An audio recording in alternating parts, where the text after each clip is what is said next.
Your class has multiple options grading. Let me explain how that works.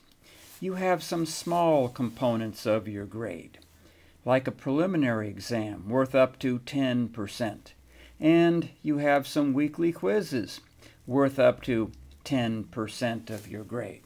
Now, in some classes, you also have a midterm exam worth 10%, or you can correct other students' posts for 10% of your grade. But let's suppose you don't do those things. You just do the preliminary exam and the weekly quizzes. And we count your 10 best quizzes for 10% of your grade. And let's suppose you get a score of 62 on the preliminary exam.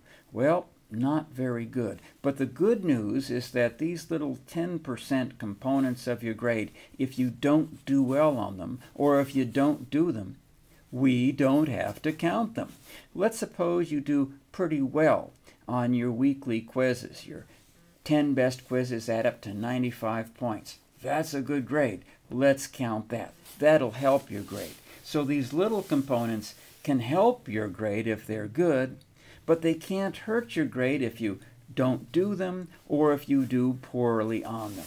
Now let's look at the big components. In the psychology class, you can do 10 lab reports for half of your grade, and in the other classes, you can still do a final exam for 50% of your grade, a term project for 50% of your grade, or 50 best posting days for 50% of your grade. You're going to have to do at least 2 of these big components. Well, let's suppose that you only get around to doing 35 posts, not all 50. Your 10 best posts are all 9, so they add up to 90. Your next 10 best posts are all 9s, that adds up to 90. Your next 10 best posts would be 5 9s and maybe 5 8s, that adds up to 85. And the few additional posts you have aren't very good in their grades. We don't have to count those. So we would count your posts for 30% of your grade. Let's suppose you do a term project and you get a grade of 80. We can count that up to 50% of your grade. And then you take the final exam, but you don't do all that well in the final. You only get 75 on your final exam. Well, we can count that up to 50% of your grade, but in this case, we don't have to, because you've done enough other good things to count in its place. So, when it comes time to calculate your grade, I'm going to count this 95 from your quizzes. I'm going to count these 90s and this 85 from your posts. I'm going to count these 80s from your project for half of your grade.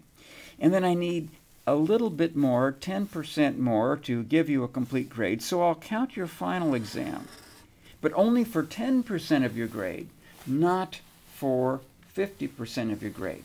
And I'm going to average these 10 numbers, and it turns out that I get 83.5%, and that gives you a grade of B for the course. Now, if you had done better on your final exam than you did on the project, we'd count your final exam more and your project less. That's how multiple option grading works. But there's even a better thing I have to tell you about multiple options grading. Let's suppose that you had done more posts or done better on your preliminary exam, or perhaps also done some other kinds of activities to give you more points.